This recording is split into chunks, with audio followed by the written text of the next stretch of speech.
नमस्कार। आज हम टॉमी बेकर की किताब द 1% रूल पर गहराई से बात करने वाले हैं। हाँ, ये किताब है how to fall in love with the process and achieve your wildest dreams. बिल्कुल। और ये चर्चा खास उन लोगों के लिए है जो बड़े सपने देखते हैं पर शायद उन्हें पाने का रास्ता थोड़ा मुश्किल लगता है या कहीं ना कहीं अटक जाते हैं। हाँ, ये अटकना तो बहुत ही कॉमन प्रॉब्लम है। हम सब ने कभी ना कभी महसूस किया होगा। बड़े बड़े गोल सेट करते हैं, शुरू में जोश भी खूब होता है, पर फिर गाड़ी पटरी से उतर जाती है। सही बात है।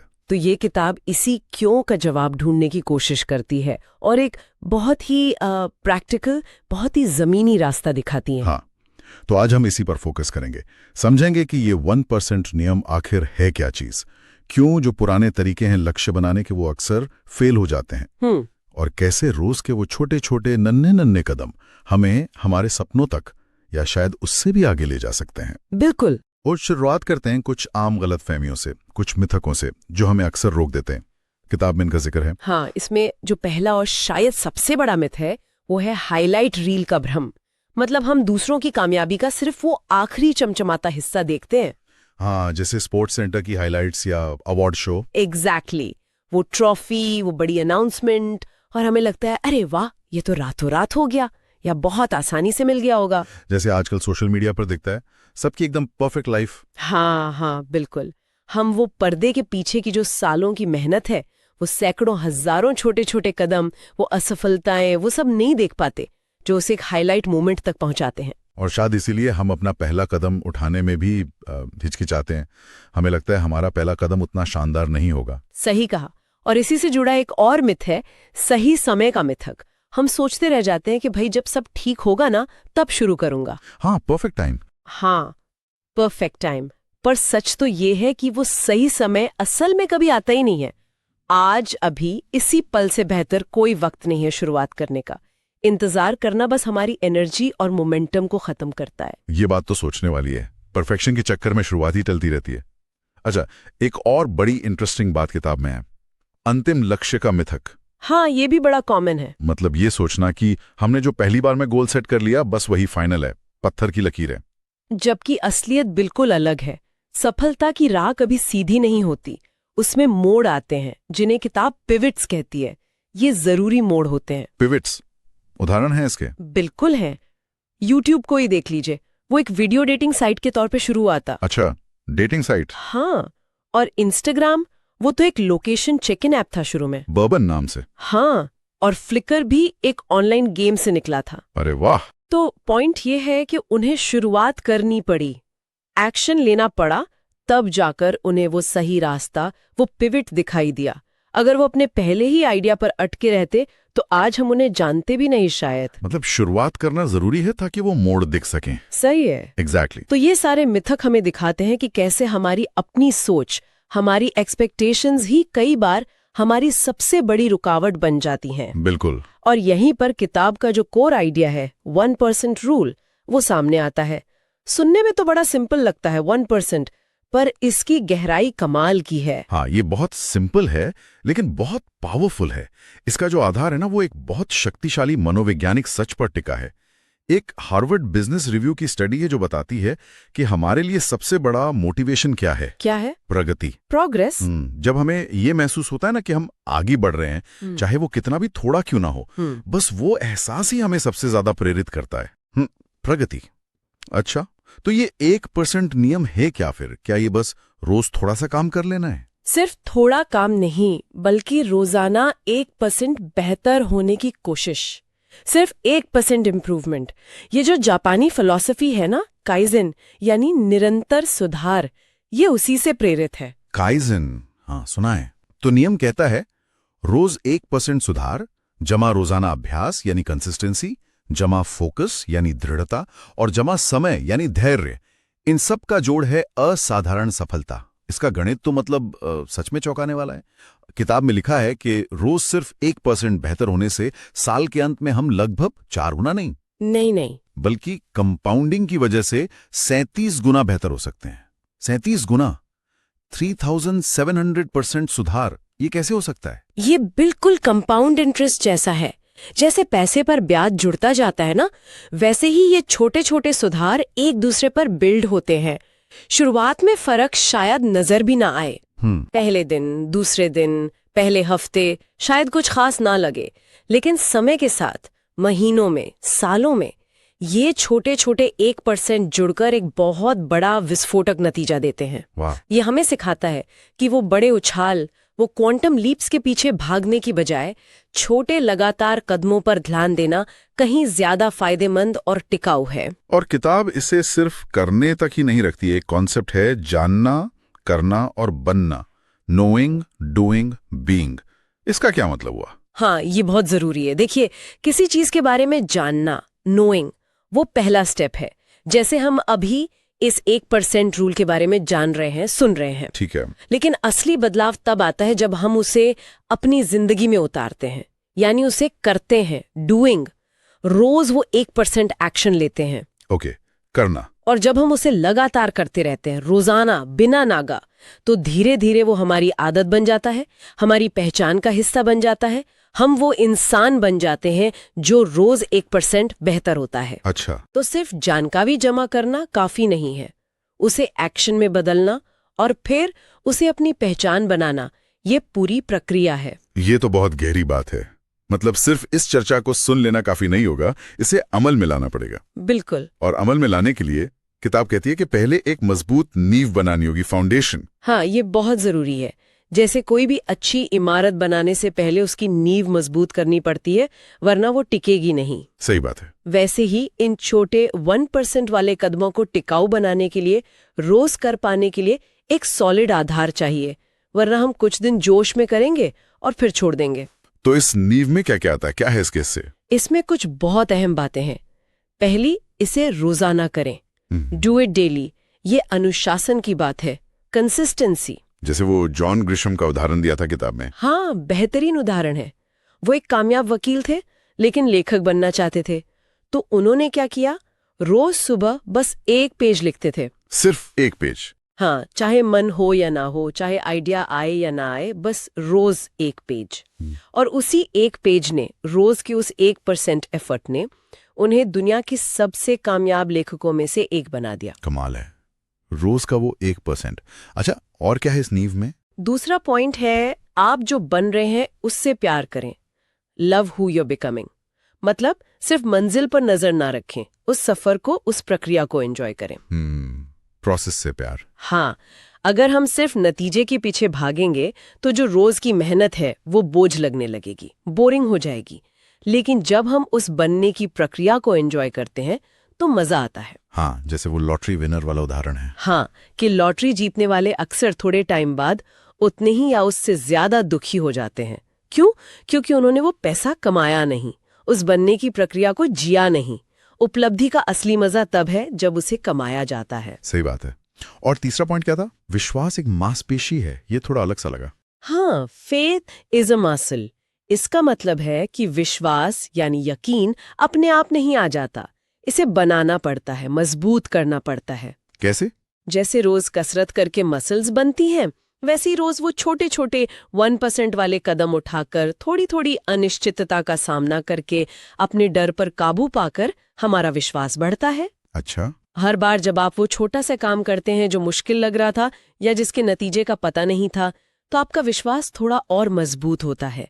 छोटी छोटी जीतें विश्वास को बढ़ाती हैं। तो ये 3 चीजें, रोज करना, प्रक्रिया से प्यार करना और विश्वास बनाना, ये हमारी नींव को मजबूत करती हैं। हाँ, ये हमें स्थिरता देती हैं। और फिर किताब एक कोड की बात करती है, जैसे समुराई योद्धाओं का अपना बुशिडो कोड होता था।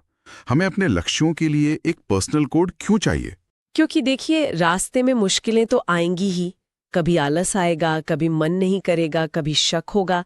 अस्थिरता, इनकंसिस्टेंसी सपनों को मार देती है। ऐसे में आपका जो व्यक्तिगत कोड है, आपके जो उसूल हैं, वो आपको गाइड करते हैं। वो आपको याद दिलाते हैं कि आपने क्या तय किया था।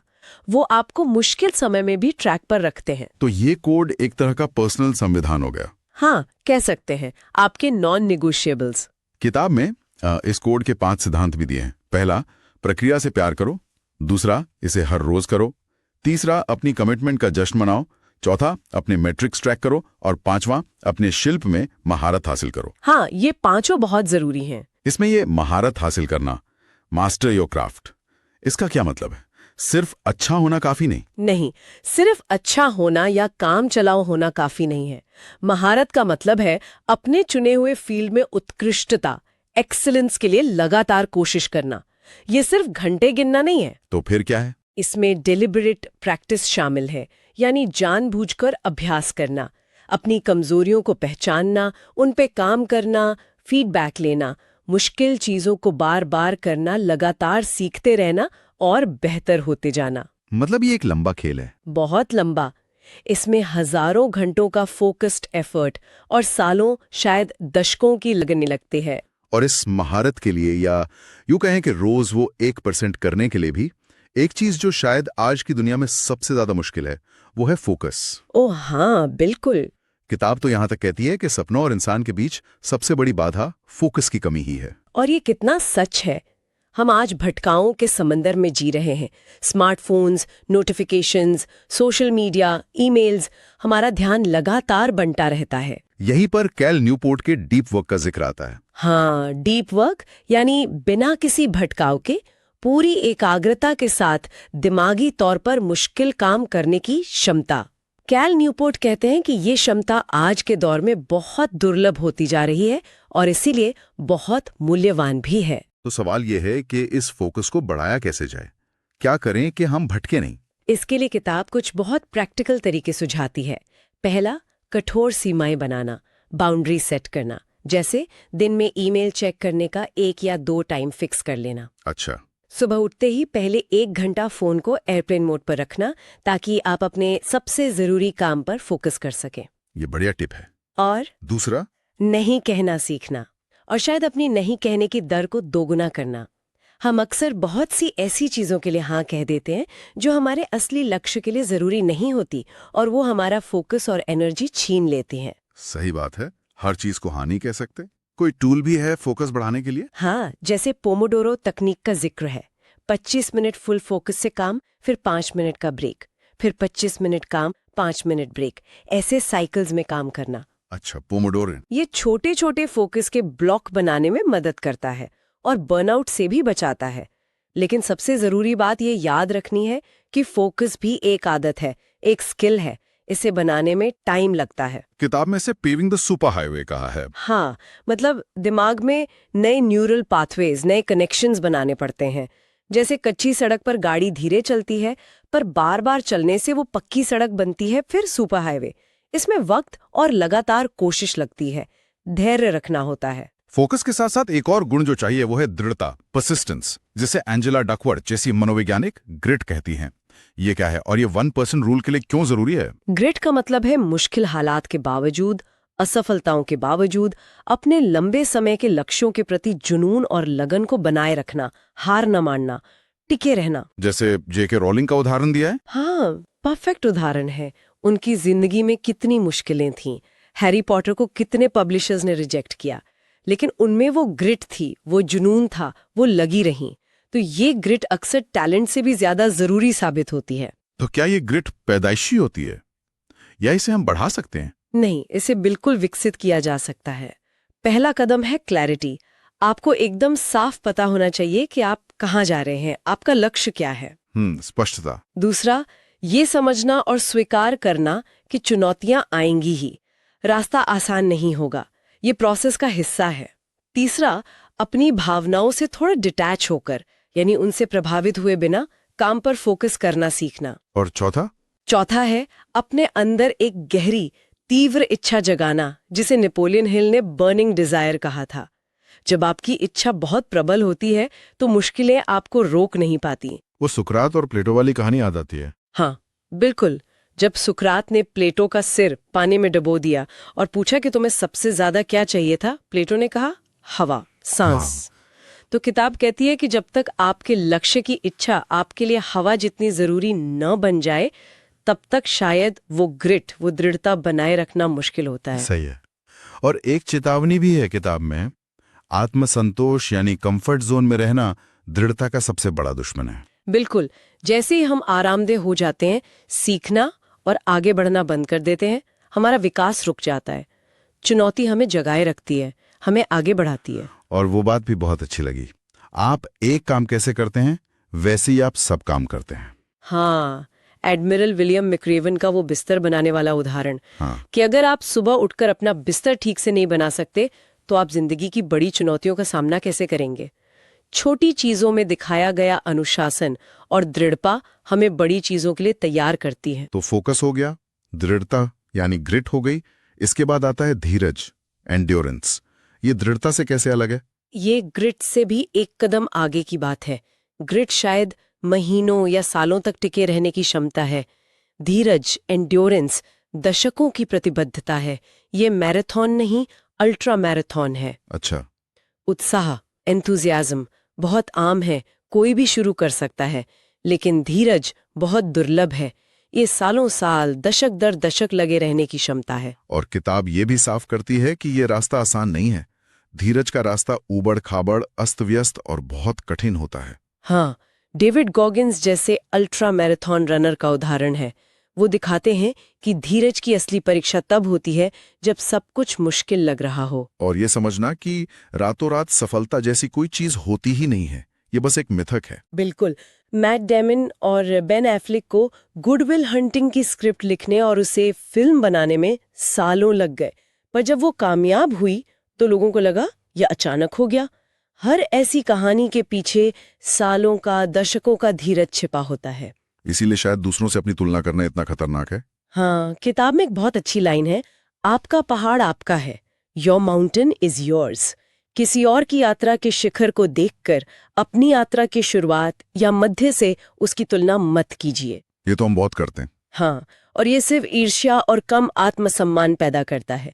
अगर तुलना करनी ही है तो सफल लोगों की शुरुआती यात्रा देखिए, जैसे गैरी वाइनरचुक के शुरुआती वीडियोस। तब आग पता चलता है कि हर कोई कहीं न कहीं से छोटे से ही शुरू करता है। धीरज बनाए रखने के लिए एक और जरूरी चीज बताई गई है, विलंबित संतुष्टि यानी डिलेड ग्रेटिफिकेशन से प्यार करना सीखना। हाँ, ये बहुत क्रिटिकल है। आज की दुनिया हमें इंस्टेंट ग्रेटिफिकेशन, तुरंत परिणाम की आदी बना रही है, लेकिन जो चीजें वाकई मायने रखती हैं, जो बड़े लक्ष्य हैं, उनमें समय लगता है। तो हमें उस देरी को स्वीकार करना सीखना होगा। स्वीकार ही नहीं, उससे प्यार करना सीखना होगा। ये समझना होगा कि हर बड़ी चीज की एक कीमत होती है, और वो कीमत अक्सर समय, धैर्य और लगातार प्रयास होती है, जिसका फल तुरंत नहीं मिलता, देर से मिलता है। और जब रास्ता बहुत मुश्किल लगे, जब लगे कि अब और नहीं हो पाएगा, तब क्या करें? तब बस अगले कदम पर ध्यान दे, जस्ट द नेक्स्ट स्टेप। लेखक ने अपनी एक स्पार्टन अल्ट्रा बीस्ट रेस का अनुभव बताया है। जब वो पूरी तरह थक चुके थे, तब वो सिर्फ अपने अगले कदम के बारे में सोच रहे थे। एक और कदम, फिर एक और कदम, छोटे छोटे कदम। और सबसे जरूरी बात, यात्रा का आनंद लें। Enjoy the journey. प्रक्रिया ही असली जीत है, हर पल को महसूस करें। तो ये सब हमने समझा, मिथक, 1% नियम, नींव, कोड, फोकस, दृढ़ता, धीरज। अब असली सवाल आता है, ये सब पता चल गया, पर इसे रोजमर्रा की जिंदगी में उतारें कैसे, एक्शन कैसे लें? यहीं पर किताब का 1% ब्लूप्रिंट काम आता है। हाँ, ये ब्लूप्रिंट पूरी थ्योरी को प्रैक्टिकल एक्शन में बदलता है, और इसका जो हार्ट है, जो कोर है, वो है एक सवाल, जिसे किताब 1% प्रश्न कहती है। 1% प्रश्न क्या है? ये सवाल हमें रोज खुद से पूछना है। सवाल है, मैं अभी इसी वक्त ऐसा कौन सा एक छोटा, बहुत छोटा काम कर सकता हूं जिसे करने से ये साबित हो कि मेरा लक्ष्य और मेरा विजन सिर्फ संभव नहीं है बल्कि सच हो रहा है। वाह, ऐसा कौन सा एक छोटा काम? हाँ, ये सवाल हमें सोचने पर मजबूर करता है कि आज का वो सबसे जरूरी 1% एक्शन क्या है। ये हमें टाल मटोल, प्रोक्रेस्टिनेशन से बाहर निकालकर एक्शन मोड में लाता है। ये तो पार्किंसंस लॉ से भी जुड़ता है, जो कहता है कि काम उतने ही समय में फैलता है जितना उसके लिए उपलब्ध हो। बिल्कुल। ये सवाल हमें एक सेंस ऑफ अर्जेंसी देता है। ये हमें मजबूर करता है कि हम उन हाई प्रायोरिटी कामों पर फोकस करें जो वाकई हमारे विजन को आगे बढ़ाएं, न कि सिर्फ व्यस्त रहने वाले कामों में उलझे रहें। तो इस सवाल का जवाब कैसा होना चाहिए? जवाब होना चाहिए एकदम सटीक, हाइपर स्पेसिफिक, इरादतन इंटेंशनल, आपके बड़े विजन से जुड़ा हुआ, और ऐसा जो एक डोमिनो इफेक्ट पैदा करे। डोमिनो इफेक्ट मतलब ऐसा काम जिसे करने से अगला कदम उठाना आसान हो जाए, जो मोमेंटम बनाए। और ये भी याद रखना जरूरी है कि ईमेल चेक करना, सोशल मीडिया स्क्रॉल करना, ये शायद वो 1% काम नहीं है। हाँ, बिल्कुल नहीं। ये अक्सर अत्यावश्यक लगते हैं, क्योंकि फोन बज रहा है या नोटिफिकेशन आ रहा है, पर ये शायद महत्वपूर्ण नहीं होते। हमें आइजनहावर मैट्रिक्स याद रखना चाहिए, जो जरूरी है उसे पहले करे। इस ब्लूप्रिंट का एक और हिस्सा है ऑडिट डिलीशन। ये क्या है? ऑडिट डिलीशन का मतलब है अपने जीवन का, अपने समय का ऑडिट करना और उन चीजों, लोगों या गतिविधियों को पहचान कर हटाना जो आपके विजन को सपोर्ट नहीं कर रही, जो आपकी एनर्जी ले रही हैं। मतलब जगह बनानी पड़ेगी। हाँ, नई चीजों के लिए, जरूरी चीजों के लिए जगह बनाने के लिए पुरानी गैर जरूरी चीजों को हटाना पड़ेगा। और फिर आता है वो एहसास, प्रतिरोध, रेजिस्टेंस। जब हम कुछ जरूरी करने बैठते हैं तो अंदर से एक रुकावट सी महसूस होती है। हाँ, स्टीफन प्रेसफील्ड ने अपनी किताब द वॉर ऑफ आर्ट में इसी रेजिस्टेंस के बारे में लिखा है। और किताब कहती है कि ये रेजिस्टेंस महसूस होना एक अच्छा संकेत है। अच्छा संकेत? कैसे? क्योंकि रेजिस्टेंस का मतलब है कि आप कुछ महत्वपूर्ण करने की कोशिश कर रहे हैं, आप अपने कंफर्ट जोन से बाहर निकल रहे हैं, आप ग्रो कर रहे हैं। आसान कामों में रेजिस्टेंस नहीं होता। तो जब ये रेजिस्टेंस महसूस हो तो क्या करें? तो डरे नहीं, किताब कहती है उसे गले लगाएं, उसे प्यार करें, और जब रेजिस्टेंस महसूस हो तो डबल डाउन करें, मतलब और जोर लगाएं, पीछे न हटें। वाह, रेजिस्टेंस को दोस्त बना लें। हाँ, और आखिर में इस पूरी प्रक्रिया को, इस रोज के 1% काम को एक खेल की तरह देखें, डेली गेम। मतलब इसे सीरियसली लें, लेकिन हल्के फुल्के अंदाज में मजे करें, प्रोसेस को एंजॉय करें, बहुत ज्यादा रिजिड ना हो, ओपन रहें। तो ये पूरा ब्लूप्रिंट हमें एक्शन लेने में मदद करता है। हाँ, लेकिन इस पूरे ब्लूप्रिंट को, इस 1% नियम को सही दिशा देने के लिए एक चीज सबसे ज्यादा जरूरी है, और वो है एक स्पष्ट विजन। विजन, हाँ। बिना एक क्लियर विजन के हम एक दिशाहीन नाव की तरह है, पता ही नहीं कहाँ जाना है। विजन हमारा नॉर्थ स्टार है, जो हमें रास्ता दिखाता है। तो एक शक्तिशाली विजन कैसा होता है? उसके क्या गुण होते हैं? किताब कहती है कि एक पावरफुल विजन के 3 मुख्य घटक होते हैं। हाँ। पहला, अत्यधिक स्पष्टता, मैसिव क्लैरिटी। आपको क्रिस्टल क्लियर पता होना चाहिए कि आप असल में चाहते क्या हैं जिंदगी के हर एरिया में। दूसरा, वो बड़ा और बोल्ड होना चाहिए, बिग एंड बोल्ड, इतना बड़ा कि शायद थोड़ा डराए भी। अभी कैसे होगा इसकी चिंता ना करें, बस सपने देखने की हिम्मत करें। और तीसरा, वो भावनात्मक रूप से चार्ज्ड होना चाहिए, इमोशनली चार्ज्ड। वो सिर्फ दिमाग में नहीं, आपके दिल को छूना चाहिए, आपको उसे महसूस करना चाहिए। जब विजन इमोशनली चार्ज्ड होता है, तभी वो आपको रोज मोटिवेट करता है, मुश्किलों में भी आगे बढ़ाता है। वाह, तो ये थी टॉमी बेकर की किताब द 1% रूल की एक काफी गहरी समझ। हमने आज सफलता से जुड़े कई मिथकों को तोड़ा। हाँ, हाईलाइट रील, सही समय, अंतिम लक्ष्य जैसे मिथक। फिर हमने 1% नियम की ताकत को समझा, कैसे रोज के छोटे सुधार कंपाउंड होकर बड़ा असर डालते हैं। और जाना कि जानना काफी नहीं, करना और फिर बनना जरूरी है। फिर हमने एक मजबूत नींव, एक पर्सनल कोड, फोकस की शक्ति, ग्रिट यानी दृढ़ता और एंड्योरेंस यानी धीरज के महत्व को जाना। और आखिर में 1% ब्लूप्रिंट और एक स्पष्ट, बोल्ड और इमोशनल विजन बनाने की बात की। तो कुल मिलाकर जो सार निकलता है वो यही है कि बड़े सपनों तक पहुंचने का रास्ता कोई जादुई छलांग नहीं है। नहीं, बिल्कुल नहीं। ये रास्ता रोजाना किए गए छोटे, लगातार, फोकस्ड 1% के सुधारों से बनता है। और ये याद रखना कि प्रगति चाहे कितनी भी छोटी क्यों ना लगे, वही हमारा सबसे बड़ा ईंधन है, सबसे बड़ा मोटिवेशन है। और शायद सबसे बड़ा माइंडसेट शिफ्ट ये है कि हमें परिणाम के जुनून से हटकर प्रक्रिया से प्यार करना सीखना होगा, सफर को एंजॉय करना होगा। बिल्कुल, क्योंकि अंत में प्रक्रिया ही असल जीत है। आप जो बन रहे हैं वो ज्यादा महत्वपूर्ण है उससे जो आप हासिल करते हैं। तो जाते जाते हमारे श्रोताओं के लिए सोचने वाली बात क्या होगी? सोचने वाली बात ये कि आज अभी वो कौन सा एक छोटा, सिर्फ 1% वाला कदम है जिसे उठाकर आप अपने किसी बड़े विजन के थोड़ा और करीब जा सकते हैं। बस एक छोटा सा कदम, भले ही थोड़ा रेजिस्टेंस महसूस हो रहा हो, वो अगला छोटा कदम क्या होगा? इसी विचार के साथ आज की एक गहरी चर्चा यहीं समाप्त करते हैं। हमारे साथ जुड़ने के लिए धन्यवाद।